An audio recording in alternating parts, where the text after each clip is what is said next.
Dans cette vidéo, je vais vous montrer une méthode différente pour apprendre à lire les notes de musique.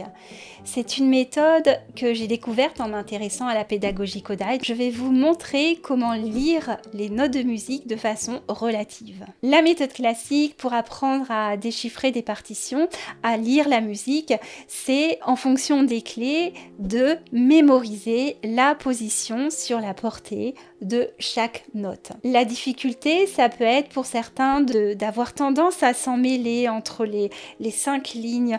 Il y a des notes qui sont sur la ligne, d'autres qui sont sur l'interligne. On peut comme ça avoir vraiment du mal.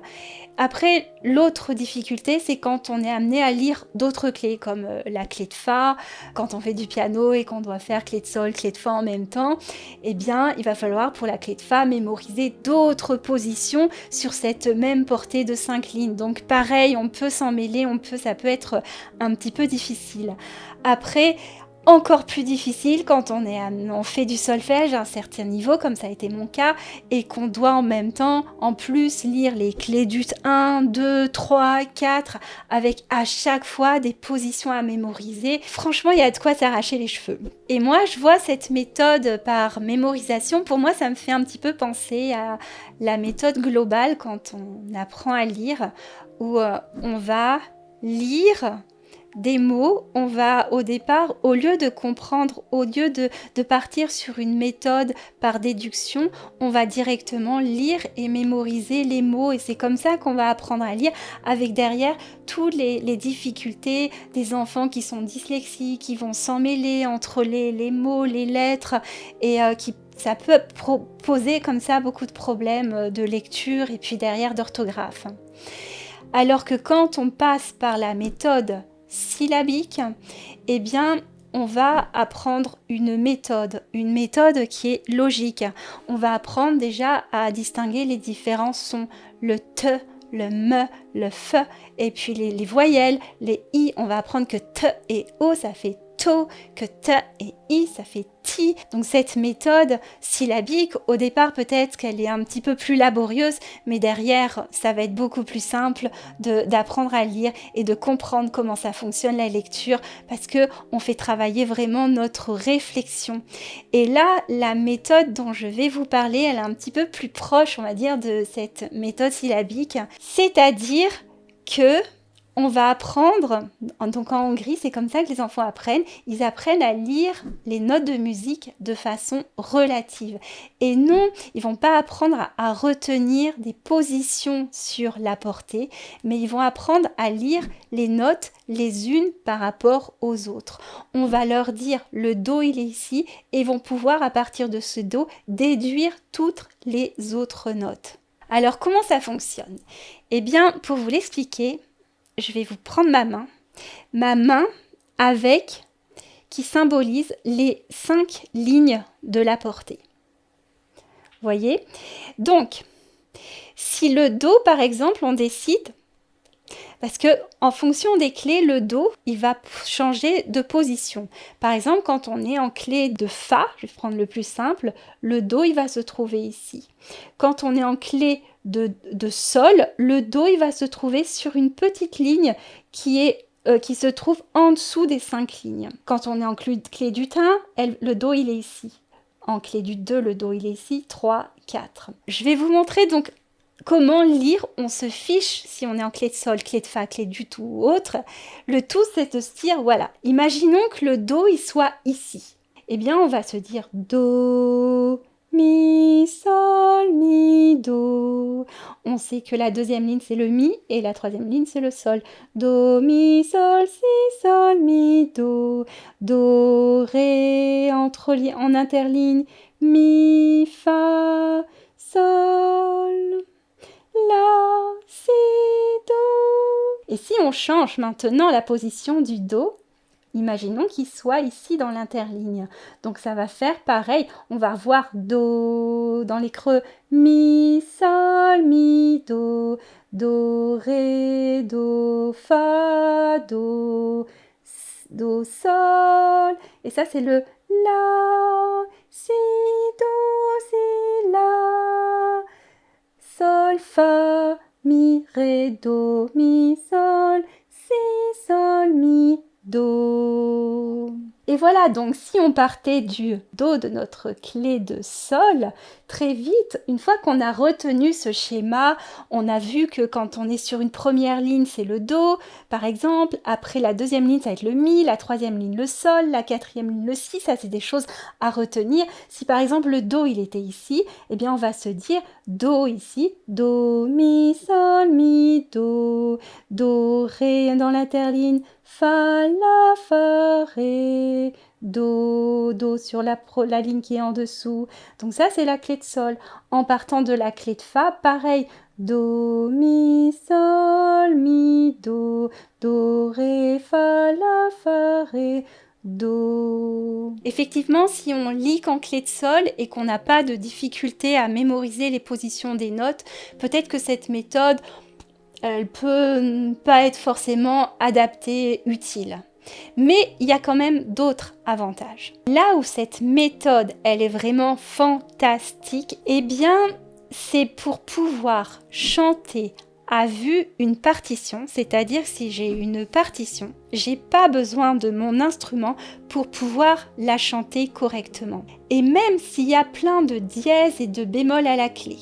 Pourquoi? Alors je vais vous expliquer, on va prendre un exemple. En exemple, je prends cette chanson, elle est tirée d'un livre qui s'appelle Singing Games and Rhyme for Middle Year, qui est écrit par Lucinda Georgian, une professeure très reconnue de la pédagogie Kodály, qui est écossaise. Et donc voilà cette partition que je vous présente ici. Si vous la regardez, vous voyez que on est en Ré majeur. Pourquoi on est en Ré majeur? Eh bien parce que souvent quand on a des chansons, des musiques très simples, la dernière note du morceau va nous indiquer la tonalité du morceau. Là, on voit que la dernière note sur cette partition, c'est un Ré. Alors qu'est-ce qu'on va faire nous pour chanter cette musique? Donc si on est en Ré, ça veut dire que la gamme part de Ré. Gamme qui va faire da da da da da da da da da da da da.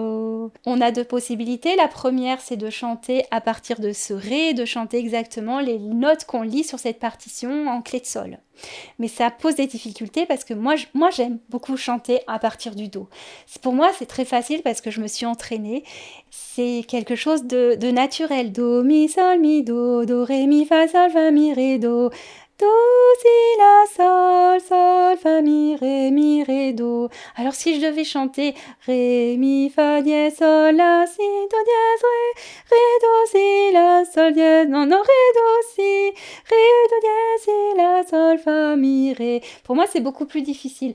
Et imaginons qu'on parte d'un sol B, d'un la bémol ou d'autres, ça complexifie, c'est beaucoup plus difficile de reconnaître les fonctions de chaque note dans la mélodie. Alors que là, donc cette partition, je reprends, elle est en Ré. Eh bien, ce qu'on va faire, tout simplement, on va se dire ce Ré, c'est notre Do. Et à partir de cette position du Ré, du Do, on va pouvoir déduire les autres notes. Donc, quand on regarde la partition, on voit que la musique, elle commence par un Mi. Alors qu'en fait, c'est un Fa écrit sur la partition.